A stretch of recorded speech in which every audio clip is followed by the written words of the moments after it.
Nós vamos agora soltar o VT da nossa convidada de honra deste programa, que aí está. Pode soltar, meu querido... No programa de hoje, cuidado com o que vão falar, pois ela é uma delegada de polícia. Comprei o celular. Compraste de quem? Foi o Delari que... Ah, o Delari. Tá vendo? Doutora em Direito e autora do livro Algemas e Dignidade da Pessoa Humana, a Bela que é fera, doutora Fernanda Erbella.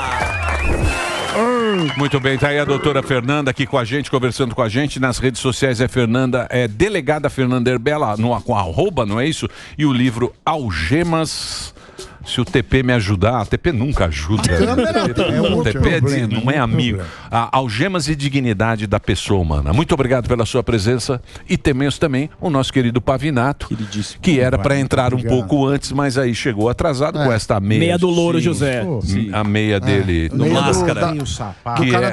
Que faz um sucesso danado. Sim, não é isso, Pavivi? Sucesso subiu a cabeça, hein, Pavivi? Subiu. Quem? Subiu. Você chegava na hora. Falou, cadê minhas uvas Thompson? Meu querido Pavivi, tudo tranquilo? Tudo certo. Tudo certo. O que você quer saber da delegada? Uma pergunta sua para a delegada, olha só. No improviso.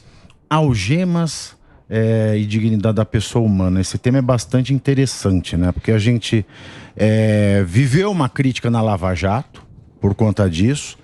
A gente viu um ministro falar que as prisões para obtenção de delação eram torturas. E hoje esse raciocínio que o STF chegou, essa conclusão, não está sendo aplicada para os casos do pessoal que gravita em torno do presidente Bolsonaro. O que mudou? Porque o direito é o mesmo. Em relação ao uso de algemas, não é uma coisa nova, né? A gente já tem isso há muito tempo. E o Supremo Tribunal Federal já se manifestou em 2008 com uma súmula vinculante. Ainda vale essa súmula? A súmula está em pleno vigor.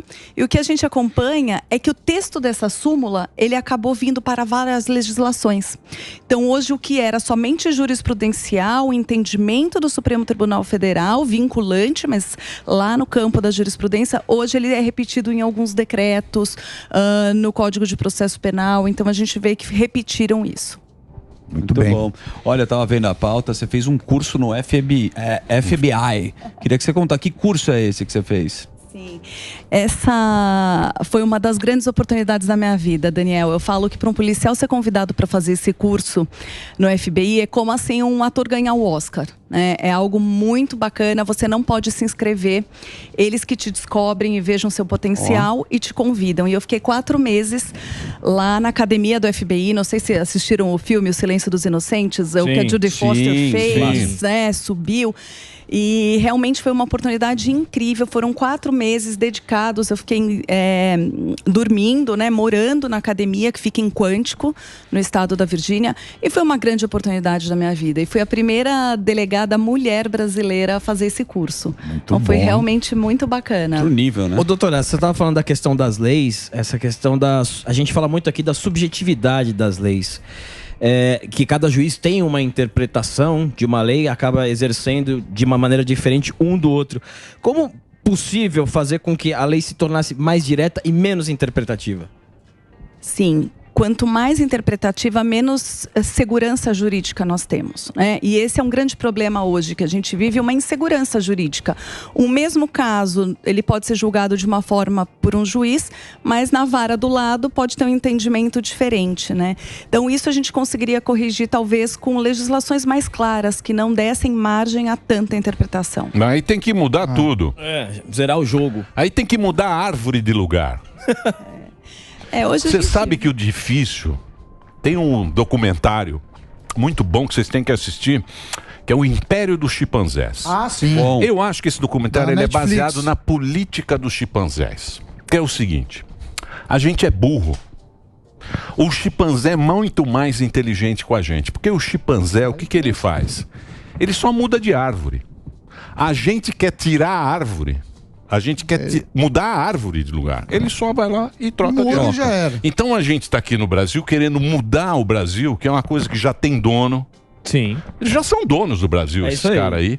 E a gente quer mudar isso aí. Você tem que... É que nem você ir pra Venezuela agora e querer tirar o Maduro. Você chega lá e fala, vamos mudar o Maduro, não queremos mais esse Maduro. Opa, é Cuba. Querer tirar o... O problema é que todas as árvores estão ocupadas. Não sei, mestre? não sei. Então, você tem que achar uma outra árvore. Outro Elon Musk. Um galho só.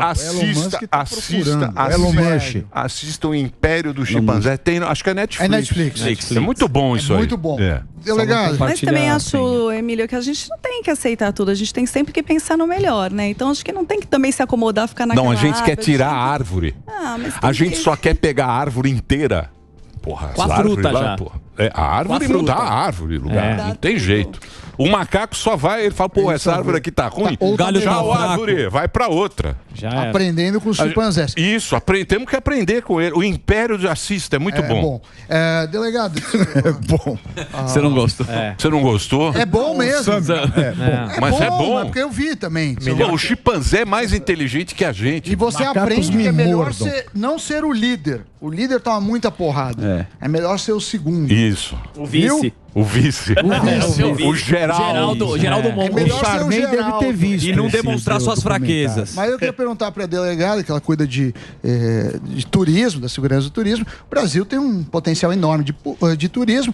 Claro que é caro vir para o Brasil, por conta da maior parte dos turistas estarem na Europa e nos Estados Unidos, mas um dos motivos que mais atrapalha é a insegurança. Pelo menos quando você vai... Eu já fui algumas vezes para os Estados Unidos, tenho vários colegas lá, eles morrem de medo. No Brasil, eles veem as notícias que normalmente são os piores fatos e passa ano a gente não consegue mudar essa imagem.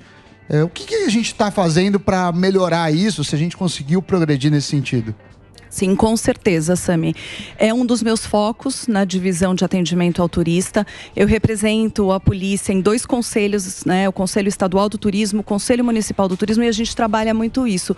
Porque não adianta pensar tanto em desenvolvimento, em novos projetos, trazer apoiadores, se a segurança pode ser um fator impeditivo de tudo isso, né? Então, trabalhamos sempre nisso. São Paulo é pioneiro no trabalho que desenvolvemos aí de atendimento ao turista. Nenhum outro estado do Brasil tem essa estrutura que nós temos hoje de 6 delegacias de atendimento ao turista, e aqui nós focamos nisso. Então, São Paulo, que tem muito grande aí o seu turismo de negócios, o turismo corporativo, diferente de outros estados, né, que por suas belezas naturais acaba tendo mais turismo de lazer. Esse é um dos nossos focos, e nós queremos cada vez mais que os turistas que venham a São Paulo para uma feira, para um show, para um evento, ele seja seguro. Então, a minha hashtag é turista seguro em São Paulo. Aí o problema é o da Atena, né, velho? Da tela. Da Atena. O estrangeiro vai ver o da Atena, ele não vem. Ele não vem pra São Paulo. De medo? Muito. Muita notícia boa, é uma atrás da outra, né? Não, mas também existe uma insegurança ainda. Pô, que tem de assalto aqui em São Paulo que tá tendo, né? Como é que eu sou pé vermelho. Né? Sim. Quando a gente é pé vermelho e vem pra São Paulo, né? Porque o que o pessoal assiste no interior? Da Atena. Certo, sim. Né? Aí toda hora alguém liga pra perguntar se tá tudo bem, porque viu no Datena não sei o quê. O Datena é um bom garoto propaganda do turismo. Quando eu cheguei, meu pai chegou, mostra a realidade, velho. Não sei o que, você tá bem? Eu falei, não, eu tô bem, eu moro longe. Mas você acha que a cidade tá segura, não tá caótico, não tá nos piores momentos agora, de novo? A gente não pode nunca desistir de combater a criminalidade. Isso, todos os policiais, eles acordam todos os dias pensando em como a gente pode diminuir.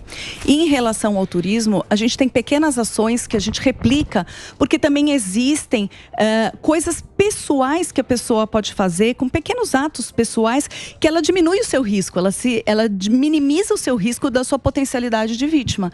E nisso a gente bate muito, porque isso ajuda realmente que o turista não se coloque numa condição de vítima. Gás de pimenta, muitos países, eles têm uma realidade diferente da nossa, né? Então tem que se adequar, tem que se entender. Assim como nós também, quando viajamos para outros países, a gente tem que saber a realidade de lá. Um remédio, por exemplo, que a gente usa aqui, que compra na farmácia, ele pode ser considerado droga ilícita em outro país. Então isso são questões que o turismo envolve, e a segurança também, né? Então isso tem que ter-se a realidade fática de cada lugar que se visita. Sim, você precisa saber Você precisa Como é não que funciona? O mundo não é um, né? Não é a Suíça. É uma Zurique, você chega. Em qualquer lugar também Boulos, tem o seu. Boulos, ele perdeu na justiça de uma ação que ele entrou contra o prefeito de São Paulo, que ele vai colocar câmera no centro de São Paulo para aumentar a segurança e, entre outros, melhorar o comércio, porque não funciona mais nada no centro. Então, Quem que abriu um negócio no o centro? Boulos entraram contra, né? E aí agora a prefeitura ganhou deles na justiça. qual que é o Essa medida é argumento? boa? O que eu acredito demais é que essa nova gestão que assumiu aqui em São Paulo, todos estão completamente vocacionados e focados em melhorar isso. Seja o secretário Derrite, que tem a sua juventude como um líder, compondo-se com o Dr. Nico, que é o seu adjunto, que traz a sua experiência já de ter galgado todas as carreiras, o delegado-geral, o Dr. Arthur, que junta com o adjunto, que é mais experiente. Então a gente faz essa dobradinha da juventude com a experiência, e o centro, que hoje tem um novo seccional, todos estão completamente focados em melhorar essa realidade do centro. Então é um dos focos principais, e eu tenho certeza que com esse comprometimento, que com essa vontade, a gente vai melhorar. Já estamos melhorando e os índices mostram isso. Mas eu fiquei na dúvida aí, qual que é a dica então para um estrangeiro? O que você fala? Que o cara tem que esconder o celular, não sair com o relógio? O que você Cara que passa? quiser Qual que é a conhecer o orientação? centro de São Eu tenho um Paulo. amigo americano, falou, você vai vir para São Paulo, o que ele tem que fazer? Sim, existem algumas realidades. Por exemplo, o americano, ele para no meio da rua, ele conta o dinheiro dele, né? Hoje não se consegue fazer isso aqui e em outros vários países. Então são dicas que a gente mostra sem a sensação de insegurança, mas pequenas ações que eles podem se vulnerar, né? Desde a sua colocação da mochila atrás, vai comer num restaurante, não coloca seu casaco com a carteira atrás, não coloca a mochila atrás, sempre à frente, sempre entre seus pés. Então são pequenas ações que a gente consegue melhorar e já estamos vendo aí Não, mas vários tá esculhambado. Por exemplo, porra, você vai pra São Francisco. São Francisco é na Califórnia. sim. Califórnia é o quinto mais Polo de tecnologia. quinto do mundo. Pô. Você vai na Union Square, que é o centro, porra, você fica com medo. Sim, no Tem mundo aquelas gangue ali, os caras tudo drogado na rua. Tudo, parece aquele que os caras... Esse jogo game aí. Esse... Walking Dead. Não, esse game que vem lá... GTA. Parece GTA, você vai lá, você fala, puta, eu tô aqui, você fica com medo. Pior do que... Tudo bem, São Paulo a gente não frequenta muito, mas, porra, aquele Skid Row em Los Angeles. Pô, é terrível, é terrível. Política É terrível, é terrível. E não é falar que é São Paulo. Política pró-crime. Então, mas não é falar que é São Paulo, que é não sei o quê. É um troço muito maluco Mundial, que essas Cracolândia estão dando. Toronto, no Canadá, tem. Canadá, bicho. Então, mas isso é o quê? Isso é o quê, doutora? Eu te pergunto. Por quê? Difícil, né? Responder. Aí é uma resposta, Emílio, que a criminologia vai te responder. É o estudo do crime. Então, são os avanços que vão tendo conforme o avanço da população. Então, a gente vê, por exemplo, esse estudo de Los Angeles, os pequenos furtos estão permitidos, a liberação de drogas. Então, tem que se estudar cada lugar, cada realidade. Realmente, cada local tem sua peculiaridade. A gente vê, eu fui para Nova York, que é uma cidade que eu gosto demais, fiz meu estágio lá em Nova York, eu voltei este ano e fiquei completamente abismada, como fez diferença a cidade, a liberação das drogas, e como a cidade está diferente, né? Então a gente vê que isso é uma realidade mundial. Então, mas tá mais legal Nova York, porque Nova York andava chato pra caramba. Então, mas por exemplo, o cara ele te dá um voucher, né? Essas pessoas que tem lá, benefício, né? Elas têm um voucher, elas têm uma bolsa, né? eles ganham uma grana, cupons. Eles têm o cupom, eles podem andar no transporte público, eles têm um kit de droga que o Estado administra isso, meio que para cuidar daquelas pessoas, só que elas ficam segregadas num lugar. Perfeito. Para não se espalhar. É meio uma Cracolândia. Sim. Que está se espalhando de certa forma no mundo. controlada. Então, é controlada. Isso é melhor. É o que é melhor? É o Estado cuidar desses caras dessa maneira, que eles ficam ali na rua, você fica vendo, mas pelo menos não está. A gente não sabe, né? A gente não sei se existe uma política para isso. Em São Paulo tem ONG que faz isso. que dá droga? Não dá droga. Mas ela ensina o uso, a forma de uso menos prejudicial, se que isso é possível. Né? Por exemplo, para não compartilhar seringa. Então, é um drogado assistido. Redução de danos, né? Isso. O que você acha, hein, doutora? Você que é É que você não é dessa linha. Não é minha área. Não é a área dela. A área dela é de turismo. A gente gosta de colocar os caras no... Sabe qual é a área dela, Emília? Da história turismo. da bagagem, né? Também tem, acho que você dá essa orientação para as pessoas também. Porque teve o caso das brasileiras aí, que viralizou pra caramba. E aí também tem muito gringo chegando aqui que deve ter esse problema, né? Isso, Daniel, foi uma histeria que teve, né, por conta desse caso, que foi um caso gravíssimo. Mas o que eu gosto sempre de falar é que é exceção. Não é que você vai despechar sua mala vai ser trocada por uma mala de entorpecente. Isso foi uma falha de um sistema, já foram presos, responsabilizadas as pessoas, mas que não é a regra. Isso aconteceu. Então, nós temos algumas dicas que a gente dá. Isso não vale somente aqui para o Brasil, mas para todos nós que vamos viajar, com alguns cuidados com a mala. Então, os cuidados básicos de sempre etiquetar a mala, e a gente fala etiquetar a mala em mais de um lugar, porque elas são arremessadas ou manualmente ou por esteira e acaba caindo. E a gente vê a gente recebe as pessoas nas delegacias dos aeroportos, que eu chefio, e as pessoas falam, minha mala era preta, mais ou menos assim. Quantas malas pretas existem, né? Então, a gente sempre identificar, personalizar a sua mala. Hoje existem alguns dispositivos de rastreadores que você consegue inserir as tags, né? Você consegue inserir na sua mala, sempre colocar aquelas capas, vestir as malas, elas ajudam muito, porque elas trazem dificuldade para quem quer abrir a mala. Então, se um delinquente que tem pouco tempo, e essas áreas de segurança, elas geralmente são controladas por câmeras, ele não vai perder tempo tirando a capa, abrindo aquela, vestindo a capa, ele vai para uma mais fácil, a gente cria dificuldades. Não, mas aí você vai me desculpar, doutora, a culpa é da Latam. É Latam. Chegam na Latam. Ó, cadê o bilhetinho? Tá aqui o bilhete. Já não tem mais os caras que atendem, você precisa ficar lá no guichê, guichê automático. Tirar o cara, tá aqui minha malinha, problema da Latam. Dali pra frente não é meu problema, pô. Vou ficar lógico, tirando foto da mala, fazendo vídeo. Latam, entreguei a mala da Latam. A mala não tá indo. Não é, doutora. Eu só quero minhas milhas. Senão tem que ficar lá. Os caras estavam falando, não tira foto. Eu falei, pô, adianta você tirar foto. Você chega na Alemanha, vem lá 2 policiais falando em alemão, você não sabe falar. Não, a foto aqui ó, da minha mala, cheia de cocaína. 3 cuecas que você colocou. Um necessário porcaria dessa Latam. Não, a culpa é da Latam. A culpa é da Latam. Não vem, não. Não é. Você imagina você chegar em... Pior que é verdade. Você imagina... Pô, se você sabe... Você é doutora. Vai te prender. Pô, a gente passa aqui, você já fica com medo no aeroporto. Sim, né? Sim. Tem esses filmes, você já fica com medo. Imagina, abre a tua mala, você saiu do Brasil, chegou lá, o cara fala, ó, você tem 40 quilos de cocaína lá. Azul para cocaína.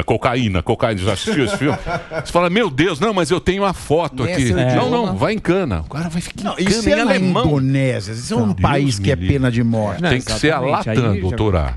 A companhia tem que se responsabilizar. O que ela tá falando é pra você se proteger. Foi o que aconteceu nesse caso, né? Foi isso, só que assim, isso é esporádico, isso é uma exceção.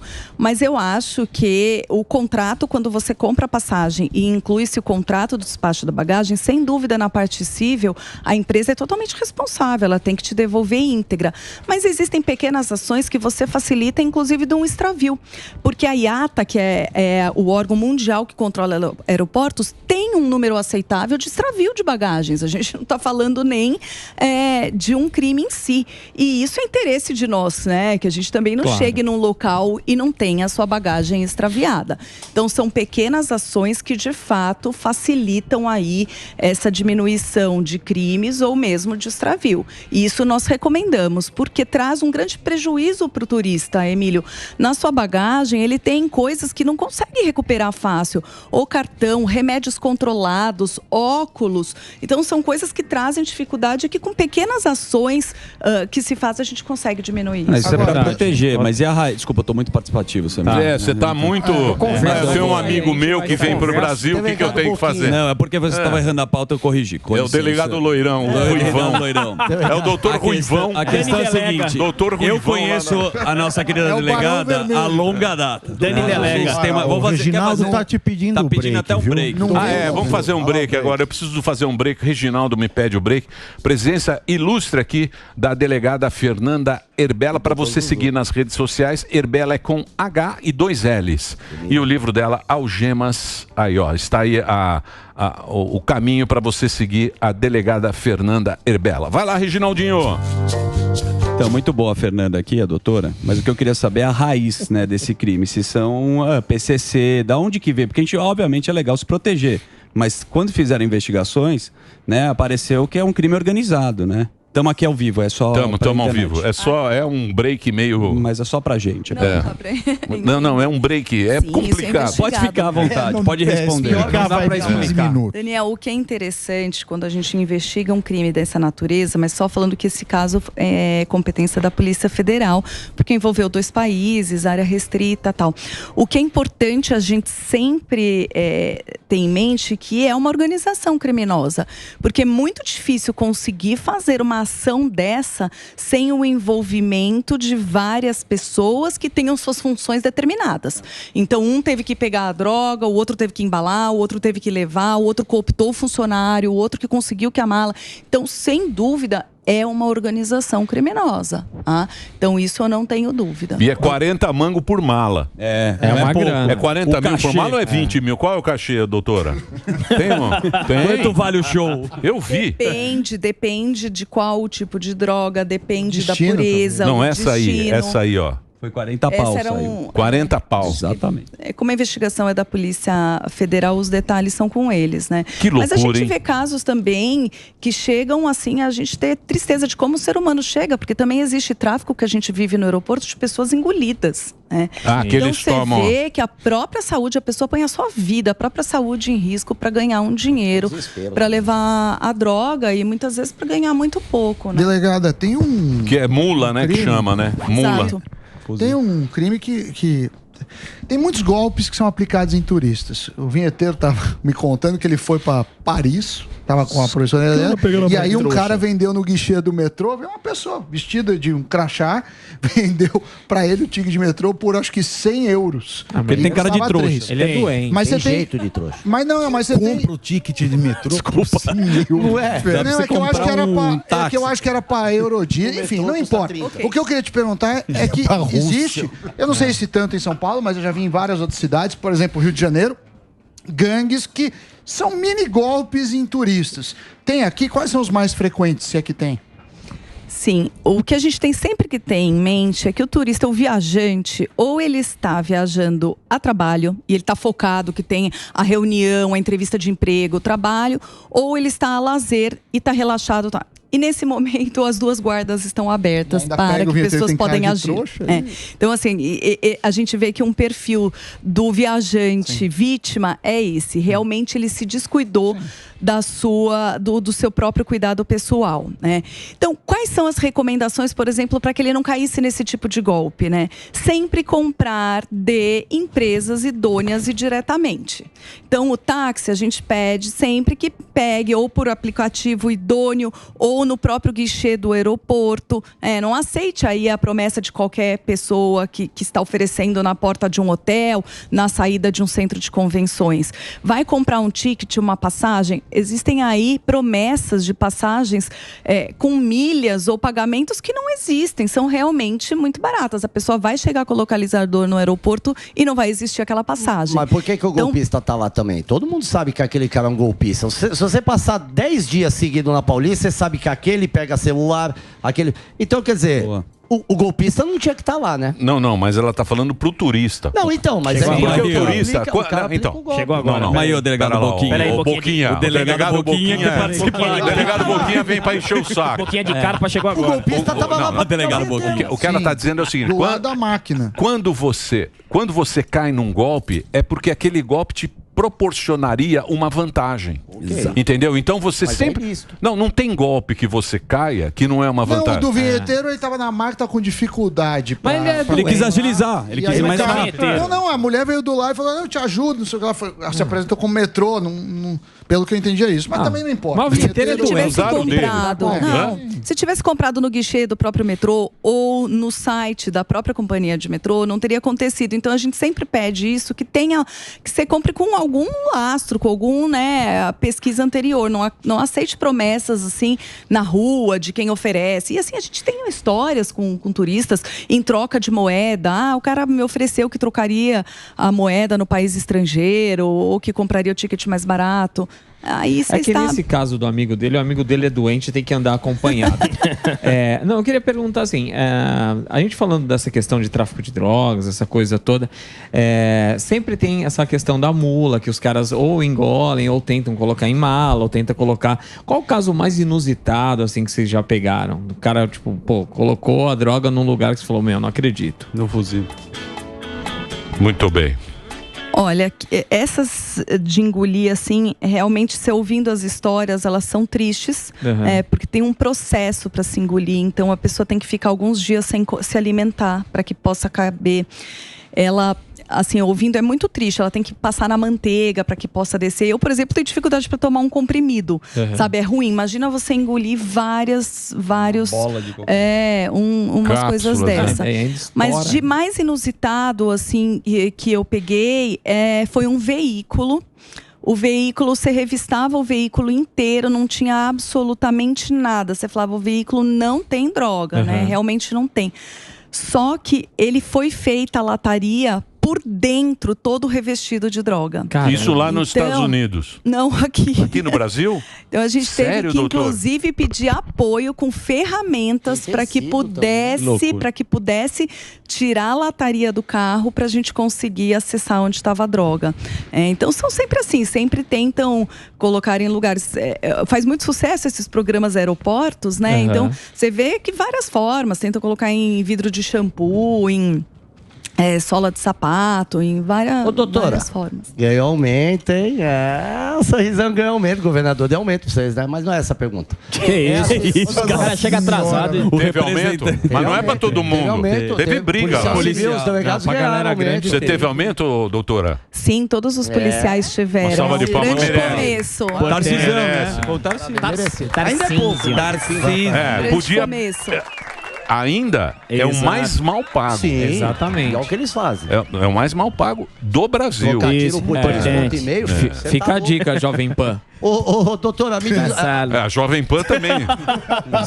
Policial entra Tarcísio, sai Tarcísio, entra não sei o que, o salário é sempre aqui. o mesmo, a linha de frente. Mas você para pra pensar, a fronteira terrestre deve ser muito mais fácil se passar drogas, né? Do que... Mas mesmo assim, os caras ainda... ousam em passar em voos e tal. O que se você fosse ali o poder da caneta, o que você mudaria? O que tipo de regra, o que tipo de coisa você implementaria para acabar com essa chegada de droga? Se você tivesse o poder da caneta. Sim, doutor Fuzil. Que é isso? Doutor Boquinha. Não, realmente o fechamento das fronteiras, né, seria a melhor saída, o controle total, para que nem entrasse e nem saísse. E uma fiscalização bem rigorosa em todos os aeroportos do Brasil. Eu acho que isso seria que hoje temos também a concorrência com muita tecnologia, né? Então, investimento em tecnologia, né? E isso seria muito bacana. Nem todos os aeroportos do Brasil ainda são equipados com isso, então eu investiria no pessoal, né? Porque a função do policial não pode ser substituída por um robô. Investiria no treinamento de policial e também na compra desses equipamentos tecnológicos de identificação. A Polícia Federal, né? Sim. A Polícia Federal agora está com o menor contingente. Não, tem três pessoas. Tem coisa mais grave, tem coisa de cartão de vacina. Então, Polícia Federal, Polícia Federal aqui, ó. Tem 3 pessoas. A semana toda. O negócio o delegado teve aqui, pô. O negócio lá de internet e tal. Internet, crimes de internet, 3 pessoas. Sim. Tem 3 pessoas. Pra pegar ali, pra cuidar de todo mundo. Então, esse é que é um negócio. Não tem Dark Web, pra pegar na Dark Web não são tem, 3 pessoas. 3 pessoas, não tem verba, os caras não têm verba. A equipe é boa, mas não tem pouca gente. Não tem gente, é pouca gente. Dispensar os cachorros. E aí, às vezes, você pega, você leva, faz um relatório, aponta um crime, chega no Ministério Público, não interessa pro Ministério Público levar denúncia. Pô, não soltaram o André do Rap lá, pô? E devolveram o helicóptero. Devolveram o helicóptero. Isso. Você ficou triste, né, doutora? Tinha que devolver tudo. Você ficou, não ficou? Lógico, O Nico eu fiquei ficou muito triste. Eu fiquei muito triste porque a gente vê um helicóptero que estava sendo usado no combate ao crime e transporte de órgãos. Esse helicóptero, ele foi muito utilizado para transporte de órgãos e infelizmente a polícia deixou de utilizá-lo. É porque não era da polícia, tem que devolver pro dono. Se soltou. Presunção de inocência, né? Aquele helicóptero estava sendo usado para ele para quê? E doutora... Coisa, né? É um absurdo isso, não é? Você falou um contar é piada. assunto que eu adoro falar, que são os cachorros, né? Aham. Então, assim, por mais tecnologia que a gente tenha, também é muito bacana trabalhar com cachorro. Então, nós temos uma história super bacana lá no aeroporto de Congonhas, que nós temos o único vira-lata que é farejador que trabalha em aeroporto.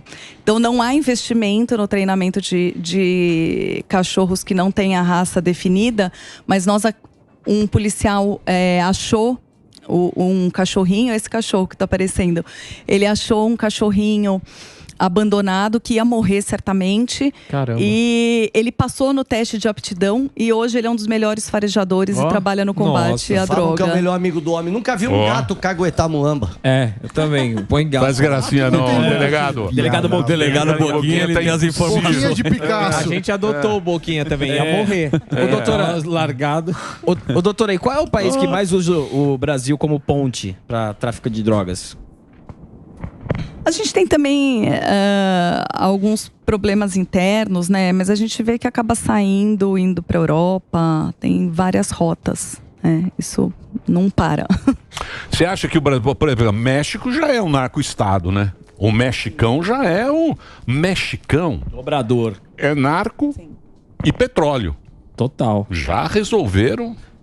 A Colômbia conseguiu melhorar, né? Mas A Colômbia fez lá em Medellín, lá fizeram os Leonardo, mas tem as Farc. Tem as Farc do lá com aquela LN do outro. Sim, tem os caras lá. Ninguém entra, ninguém sai. Não é do Pablo Escobar, Lá, também. então, é obscuro. Você pega lá, tem os países que são produtor, mas o Brasil tá meio em vias de, não tá? O Brasil... O Brasil ele faz então, a mediação do escoamento para a Europa. Tem a joint venture. Tem uma joint venture do. Então, do mas PCC, aqui não manda, arma para lá? Eles recebem arma de lá. Isso. Eles recebem. O Brasil é um entreposto. É a baldeação. É a baldeação? É isso, doutora? Sim, infelizmente. Mas o que eu acho importante é que a gente não para, né? Eles tentam sempre burlar a nossa lei, mas a polícia está sempre à frente tentando combater essas novas modalidades, seja de drogas, seja de armas.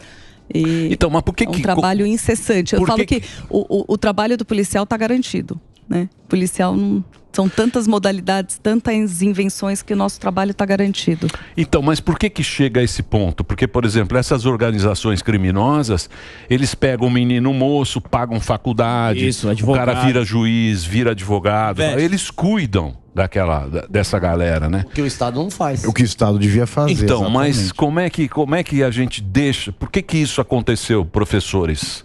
Professor Pavinato e doutora. Você participar também. Por que isso aconteceu? Isso, Eu não sabia. Emílio, a gente tem que também buscar na criminologia, desde aí de como a gente consegue evitar isso de forma primária. Que está lá na ponta. Então isso começa com educação, com a parte religiosa, com coisas que conseguem ser freios para a criminalidade e um contexto todo dentro do sistema de justiça criminal, que ele começa com a prevenção do crime até o efetivo cumprimento da pena. Então essa sensação também de impunidade, de não cumprimento das leis, ele também fomenta tudo isso. Isso acaba sendo um ciclo que acaba se repetindo e aumentando. Então é um contexto grande, não é somente a polícia. A gente tem que ir lá na função primária, na parte de educação, religiosidade, até o efetivo cumprimento da pena. Aquele que fez que realmente pague. São coisas que andam juntos, né, doutora? Porque a gente sabe que tem áreas do Estado totalmente tomadas pelo crime organizado. Isso é fato. Público notório. Não tem quem negue. Polícia não entra em complexo. Polícia não entra em morro. Por que o Estado não retoma? Por que o Estado não dá dignidade para aquelas pessoas que são vítimas do narcotráfico? Você fala quem mora lá e não é... Não, o Estado, por que o Estado não retoma aquelas áreas? Não assume. Porque se é tão intolerante ver o território brasileiro ser invadido, ser destroçado, como se disse no 8 de janeiro, por que esse mesmo Estado não retoma as áreas onde está o crime organizado, que é escoadouro para droga, que vem aqui da costa da América Latina, que entra no Brasil por várias cidades, em especial na Amazônia. Sim. Na Amazônia, outro fato público notório, o PCC é conhecido como síndico ali das áreas dos Yanomamis, onde ele pratica o narco-garimpo. Aí hoje, qual é a notícia? O Ministério do Desenvolvimento Agrário estava inaugurando o letreiro do Ministério, que voltou com Lula. Sim. Então estavam inaugurando o letreiro. Enquanto isso, o Ministério da Agricultura não tem dinheiro para fazer a fiscalização de cargas na fronteira da Amazônia. E esta carga pode trazer muita droga também. Exato. Porque é uma ação conjunta do Ministério e da Polícia Federal e do Exército naquela região. Mas o Ministério da Agricultura diz que não está fazendo a fiscalização das cargas que entram, porque não tem verba. Então, enquanto isso, a gente está fazendo inauguração de letreiro. Mas essa área de selva aí é só o Exército que domina. Os caras do Exército dominam essa área, eles manjam daquela Amazônia. Território. Aquele território é Exército, meu amigo. Mas eles dominam pelo treinamento, né? Não mas por obrigação. Não, isso, mas não é atribuição deles, né? Seria a Polícia Federal, tá? Mas acho que não tem efetivo. Não tem gente. Que nem a queimada lá. A queimada tem 10 caminhonetes pra você fazer o... Tem 10 caminhonetes. Não sei quantos quilômetros. 12 caminhonetes, pick-ups. Tem 10 pick-ups. 3 vans pra Amazônia. Aí o cara fala, tá pegando fogo lá. Quanto tem? Ah, chama pick-up. Chega pick-up lá deslimbando. Não tem, é bagaceira. O Brasil é muito bagaceira. Só que a gente fica com esse discurso... esperança. Com esse discurso muito esperançoso. A não ser a doutora, né? Mas aí a doutora que nos traz um pouco de esperança aqui. Mas você acha que a gente está muito desanimado, doutora? Ah, eu acho, Emílio. Muito desanimado, Eu né? acordo todos os dias acreditando que eu posso fazer a diferença e que eu posso melhorar em combater a criminalidade. Eu não desisto. Eu sou uma... Muito bem, vamos aplaudir a doutora. Boa, doutora. Vamos aplaudir. Ainda bem que a gente tem gente vocacionada. Isso. Mas tem muito mais gente, você pode ter certeza, doutora. Me corrija se eu estiver errado. Tá errado. Não precisa nem começar. Também não concordo. Ela vai me dar razão. Não é, doutor? não concordo. Não, tá erradíssimo. Não, ela vai me dar razão. Com essa camisa ridícula. Você abre um concurso da polícia, vai se chamar 1000 investigadores, 700 papiros, seja o que for. 30 delegados. Esse número, o número do crime recruta muito mais. Todo ano você não deveria abrir vagas para 10 mil investigadores, 500 delegados. Não é um número baixo para combater também? Vocês não têm o que fazer. E o Estado não ajuda também. Sim, eu queria só retomar o anterior e falar que esse ano eu completo 26 anos na Polícia Civil do Estado de São Paulo. E eu agradeço... Você começou criança. Você começou bebê, então. Começou não vem, com não. 8 anos na polícia. Tem alguma coisa errada. Eu quero ver a carteira de vacinação. Era guarda-mirim. Eu fui guarda-mirim Então, também. assim, eu agradeço todos os dias a Deus de eu poder exercer exatamente a profissão que eu quis. E eu tenho que acreditar e eu acredito. Por quê? Porque eu convivo com policiais vocacionados, com policiais que querem fazer isso. É muito difícil você ter um policial que fala, eu sou policial. Não, a gente ama, a gente faz por paixão, a gente faz querendo. Os concursos da polícia, eles estão em andamento, até sou membro de banca de concurso no momento. A gente quer realmente tornar isso mais célere, né? Então agora tem um projeto para essas novas vagas, mas policial, a gente tem sempre que ter um cuidado a mais. Você não pode simplesmente recrutar e botar para trabalhar. Ele tem uma responsabilidade muito grande. E o policial, além do treinamento que ele recebe na academia de polícia, que é aquele treinamento técnico, ele tem que ter um período de maturação. Não é fácil você trazer uma pessoa e falar, olha, a partir de hoje você é policial, você está com essa arma, você tem que prender. A gente lida com vida. Então é algo que tem que se ter responsabilidade na contratação. É diferente de outras profissões que você abre 10 mil vagas e preenche na semana seguinte. E é vocação. É vocação, né? Nasce. Médico também é vocação. Enfermeiro, exatamente. Enfermeiro. Sim. Não, mais ou não menos. É tudo. Doutora, mais ou menos, mais ou fazer menos. bem é vocação. Mais ou menos, doutor. Mais ou menos. Claro que é. Não é. Policial, médico. Porra, médico tem que ter uma Juiz, vocação. promotor, roteirista. tem que ter vocação. Só que você entra na carreira mesmo sem ter. Não, mas policial precisa ter vocação, porque não ganha mal. Imagina Ganha você mal e corre correr o isso, risco. Não voltar pra Imagina casa, né? você correr o risco de sair, fazer um policiamento, você tem família, não sei o quê. Ganha um salário ruim, todo dia você tá lá, você entra, bota a roupa, vamos lá. Comentarista Não é fácil. político aqui Não é fácil. Só quem é uma vocação. vive. Tem ar-condicionado. Só quem Comentarista vive sabe. político aqui também, vocação. Não, tem cafezinho. vocação. Porque você todo dia você Sabe sai, vocação. você Meia volta. bonita. Você sabe, você não sabe se você volta. Você trabalha em turnos muito diferentes. Então, você trabalha à noite, você trabalha em turnos seguidos. Eu, por exemplo, trabalhei 6 réveillons seguidos. Então, enquanto todo mundo estava comemorando, eu estava de plantão na delegacia. Viu, Sandro? É aniversário do filho, é Natal, você está trabalhando na delegacia, né? São turnos. A gente tem esse risco da vida, a gente tem o cuidado com a vida da pessoa, com a vida do parceiro. E muitas pessoas, elas têm uma visão diferente de policiais. Quantas vezes a gente encosta a viatura para comer num lugar e fala, nossa, o policial tá comendo? Sim, o policial tem Pegou fome, um pão de o policial batata. tem sede, O famoso policial... coxinha, né? Então, Não é, muitas cara. vezes não entendem isso. Não sei se é uma forma de que acham que a gente é realmente super-herói, mas nós somos humanos, né? E o policial tem seus problemas. Então, sim, é uma profissão diferente, sim, é uma profissão de dedicação extrema. Mas você sabe também, eu estava conversando lá com os médicos, enfermeiro e tal. Na época da pandemia, os caras falaram, porra, que foi punk. Para quem é de saúde, essa época da pandemia foi punk, porque o que acontecia? Ninguém sabia o que era. Exatamente. Aí chegava uma menina de 18 anos, chegava no hospital um dia, no outro dia estava inteira inflamada e morria. E o cara tem que cuidar. E o médico, o enfermeiro, o cara da saúde que estava nessa, ele tinha que cuidar de vida, salvar o cara e se salvar. Imagina a cabeça dessas pessoas que estão trabalhando. E policial também, todo mundo que ficou ali na linha. Uma salva de palmas. Boa. Nós não fizemos Receba. nada. Nós ligamos para o UPA, ligando pro iFood com medo com medo, tomando vinho em casa.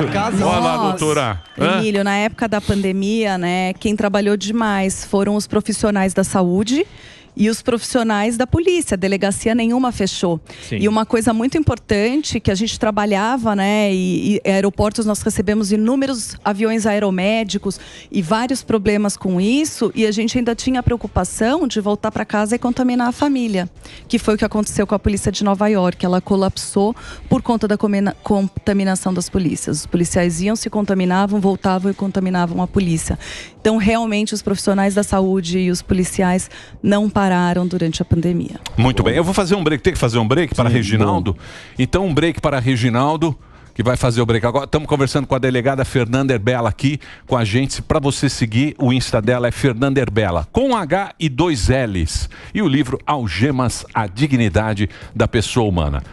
Presença também ilustre de Pavivi nesse programa, que vai trazer o livro do Lampião. Virgulino. Virgulino Lampião. Pode fazer o break, Reginaldo, manda lá. Quando é que sai Pavivi? Tá na revisão. Agora revisou. O que você vai trazer de bom do Virgulino? Que é um herói do criminal, Brasil, né? Não, que é o herói do perfil Brasil, criminal do Lampião. É o perfil criminal. Do Lampião? Como assim? Mas ele não foi um herói? Foi um herói. Poxa, foi um herói. O título do livro é Da Silva. A grande fake news da esquerda.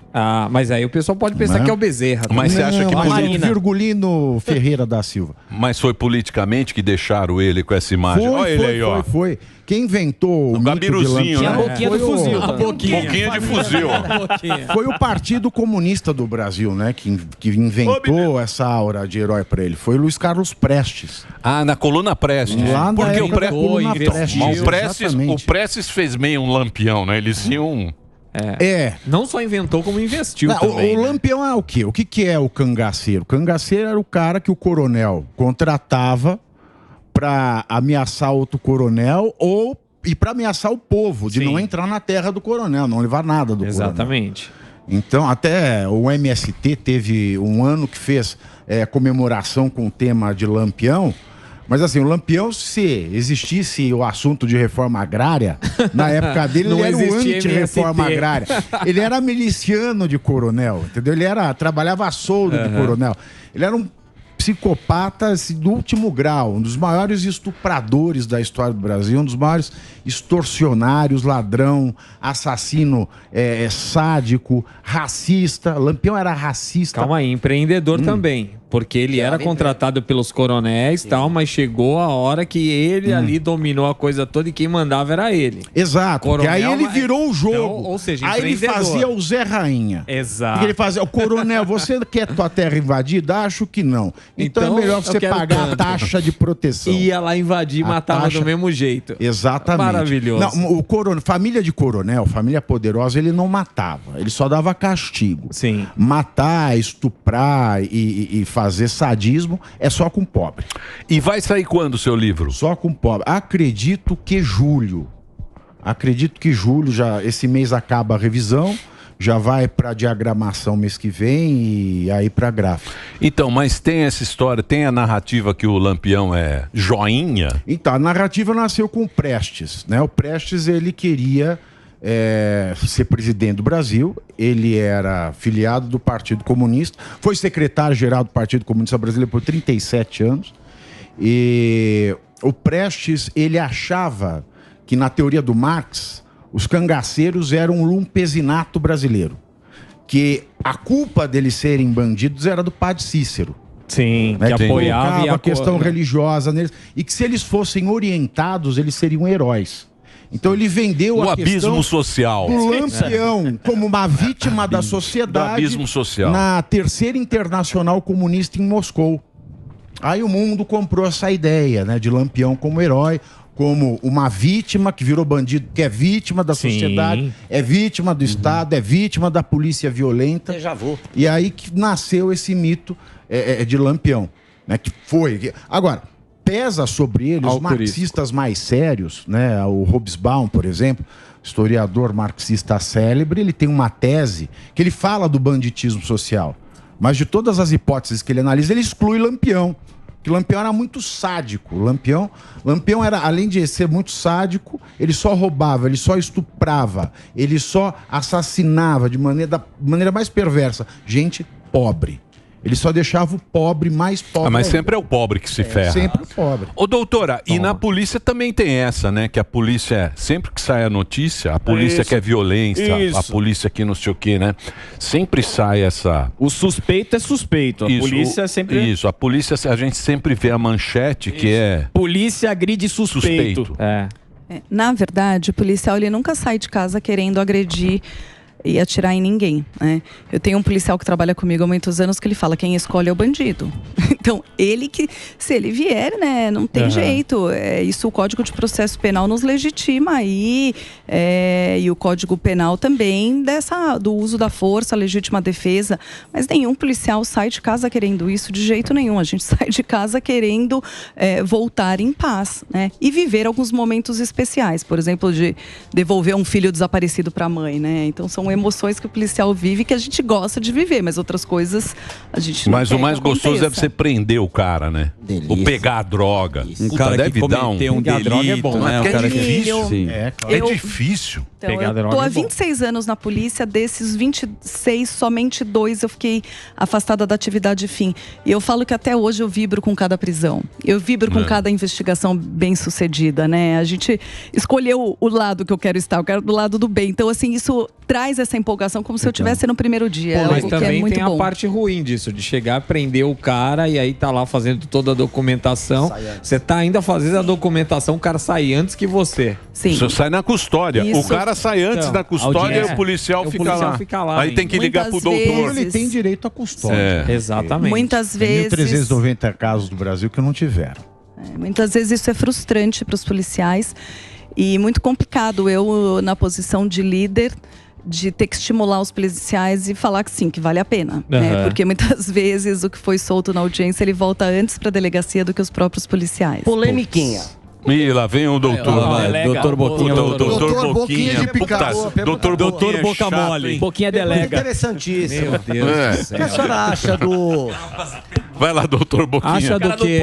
Do programa do O Raul que a senhora acha Gil? do policial influencer? Aquele policial que tem o canal no YouTube, Esse. mostra as ações e vai, e pé na porta. Tá falando e da mostra a Cunha. estrada. O que a senhora... De todo, tem um monte. O que a senhora pensa? Eu penso que você podia ter ficado na banca lá embaixo. Mas... Abuso de autoridade. Abuso de autoridade. Boa, doutora, é isso aí, ó. Já deu Bota a ordem no negócio. Ele já não tem dente, já Bota a ordem no Se quiser, negócio. pode dar um tiro no joelho Eu dele acho, doutor Fuzil, Sonhador. que tudo que há excesso é prejudicial. Isso serve para a vida, né? Eu acho que usar a mídia social, usar a mídia para expor o bom trabalho do policial, a realidade, é essencial. Isso é necessário.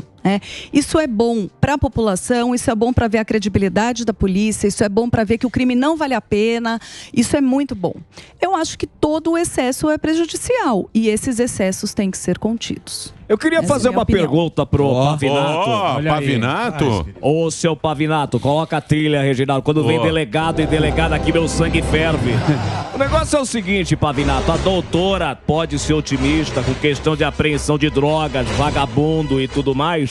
Agora eu queria do seu parecer em Brasília. Dá pra ser otimista com o que está acontecendo em Brasília? Você que veio com essa meia do Teletubby e aquele menino lá do meu Paraná que tem a cara de triste, o Dallagnol, que não é mais candidato. Dá pra ser otimista com o que tá acontecendo em Brasília, meu caro Pavivi? Claro que dá pra ser otimista. Se você é sadomasoquista, dá. Se você não é, não dá. A resposta é simples assim, infelizmente. Infelizmente. A gente viu uma inversão. Aliás, ontem, por exemplo, foi determinada a prisão imediata do Daniel Silveira.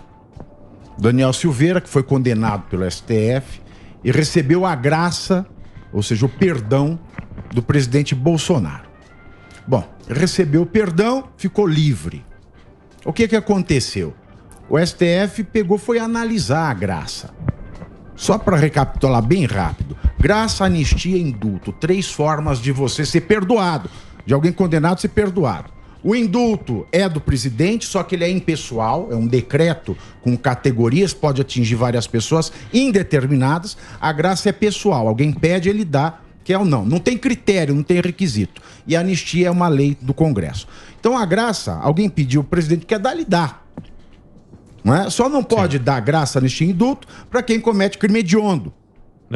Não pode. Mas e tem os regra, equiparados ao hediondo. Tem regra, não é assim no... Não tem regra nenhuma. Não tem regra nenhuma. O presidente, ele dá a graça para quem ele quiser. Você pediu, ele quer dar, é perdão. Perdão não tem finalidade. Qual que é a finalidade do perdão? Perdoar, ponto. Mas é um perdão eterno, então? Daquele, ele pode cometer crime de novo. E aí, fizeram o quê? Bom, aí o que fizeram? O STF levaram o caso, disseram, é um crime, e é esse ponto que eu queria chegar. O que o Daniel Silveira cometeu foi um crime político, e crimes políticos não são passíveis de anistia, graça e indulto, que são crimes contra o Estado Democrático de Direito. É claro que pode, só não pode aquilo que a lei fala que não pode. A lei fala que não pode, crime hediondo e equiparado a hediondo. E não é hediondo. O crime contra a democracia não é um crime hediondo. Aliás, quando você fala isso de crime contra o Estado Democrático de Direito, um crime contra a democracia, a gente está entrando no Brasil numa seara perigosa, que é dizer que esses crimes são antidemocráticos. E os outros? São democráticos? Existe agora homicídio democrático, estupro democrático, sequestro democrático? Não existe. Todo crime é uma violação à lei. A lei faz parte do direito e o direito é um dos 3 componentes do Estado. O Estado é território, povo e direito. Então todo crime, toda violação à lei é antidemocrática. E a gente normalizou isso no STF com esse julgamento do Daniel Silveira, falando mais uma vez crimes contra a democracia. Por quê? Um assassinato de uma criança com 30 facadas é a favor da democracia? Olha o campo que a gente está entrando, olha a loucura que a gente está entrando. Mas é uma justificativa pro povo, né? Pra gente poder também falar beleza. E a gente explica isso pro povo, o povo fica bravo. Então, mas porque as coisas estão acontecendo, tá tudo normal. Tá tudo funcionando. Tá tudo funcionando pro auditor fiscal. O auditor fiscal tá funcionando. O imposto de renda. Aí você os senadores, a figura do desgraçado judicial, que é aquele que tinha graça e não tem mais graça, é o desgraçado. Então, mas o Brasil está funcionando. Se está funcionando, não, beleza. essa é uma outra pergunta. O Brasil está funcionando? Tá funcionando. Porque a gente chegou no nível de endividamento de família igual da pior crise que a gente teve com a Dilma Rousseff. Lá, em 2016, o índice de endividamento chegou a 44,5% das famílias brasileiras. A gente já está com 43,4%. Dobra a meta. A gente já está com 43,4% das famílias. Metade das famílias brasileiras praticamente não consegue pagar aluguel, não consegue pagar mais nada. Estão em moratória. Podem pedir falência, que não existe a falência civil da pessoa física no Brasil. Mas podem pedir falência. Daqui a pouco vão perder a carteira de motorista, porque agora pode perder a carteira de motorista. Aí vai fazer um bico de Uber, já não consegue fazer mais. Aí vai endividando cada vez mais, vai levando para miséria. Você fala o que? Da economia? A economia. Se a economia. Então, se a economia formal. Mas aí, a gente já está nesse nível de endividamento mas eu das famílias. não sinto. Eu não sinto isso na população. A população começou a sentir. Ontem saiu uma pesquisa, 60% já considera que é um caso perdido. Ruim. A coisa está aumentando, está muito rápido. Ruim o Petola? O PT? Não, o PT Lula. sempre foi ruim. Não, mas agora é 60%. Eu acredito o no PT arcabouço. sempre foi ruim. O PT sempre... Pô, qualquer cara que teve prefeito na cidade do PT, puta, é uma beleza. O PT é ruim. Para gestão, para administrar. É ruim, é aqueles companheiros, é a companheirada. Antigo. É o cara, é antigo, é velho. É velho, é antigo, você sabe, pô. Aquele professor velho com a boininha, o Che Guevara, puta coisa. É um puta de um negócio antigo, bicho. É antigo demais. Ah, não. Esse aqui era professor lá da POS. Sim. Puta Zé POS. Ele vinha tudo Che Guevara. Agora mudou. Professor de história, Gueré? Mais. História ou geografia? Um dos melhores professores de professor de história, deturpava a história. De propósito, deturpava, mas absurdamente. Então Por isso que o ruim é ficar com o país atrasado, né? É ficar ligado a essa América do Sul, a Argentina, bolivariana, ficar uns puta bolivariano. Ruim. Faz a Antigo. liga da Série D e pronto. Não, eu sei, mas é ruim, né? É isso? Você queria... O que é isso aqui, doutora? Eu queria te dar um presente, Emílio. Ora, presente. Como Coisa forma que eu mais de amo. agradecer. É uma lembrança. O que é Como isso? forma de agradecer, de ter aberto a oportunidade de uma policial, uma mulher vir hoje aqui participar. Então é muita honra. É a maior honraria que alguém pode dar da Polícia Civil, porque é o distintivo do delegado de polícia. Sério? Olha, que Delegado vai andar com ele na granja agora. Delegado. Puta, olha que bacana. Bonito, se você me permitir, eu posso deixar aqui na mesinha? Sim, é um presente. Posso deixar na mesinha? Lógico. Então vou deixar aqui. Pô, muito bacana, da Polícia Civil aqui, ó. Muito obrigado. Delegado Tá aqui, ó. Delegado Mimi. Delegado da granja. Delegado Mimi. Delegado Mimi. Eu sou o delegado Mimi, é um delegado muito bonzinho. Tem sonho de voz. Aliás, eu vou dizer uma coisa pra você. Eu tenho uma teoria que eu acho. Eu não sei, viu, professor? Lá vem. Pavinato. Eu acho que a gente tem o sistema prisional. Eu tenho o seguinte pensamento. Eu acho que se o sistema prisional ele fosse conduzido por mulheres, não ia ter treta nenhuma.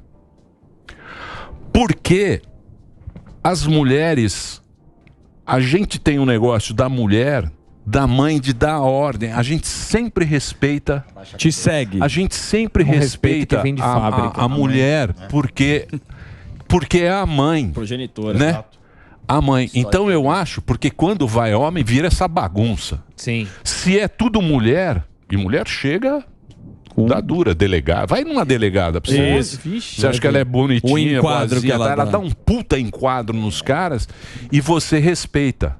Não sei também, pode ser uma porcaria isso que eu falei. É só uma teoria que Desculpa, você viajou. gente. Não vai querer me cancelar. Tem razão, tem um certo sentido. Querer me cancelar por causa disso é só um delírio que eu tô Empoderamento tendo. das Mas agora eu posso. Agora é o delegado. Agora o delegado Mimi ganhou. Mas muito obrigado pela sua participação. Parabéns, mande um abraço aí pra equipe. A gente gosta muito de receber vocês aqui. Tem muito orgulho da nossa polícia, do nosso... Corporação. Exatamente, da corporação aí, que faz um serviço bacana. É isso aí. Obrigado, viu, doutora? Muito obrigada, o agradecimento é meu. Tá legal.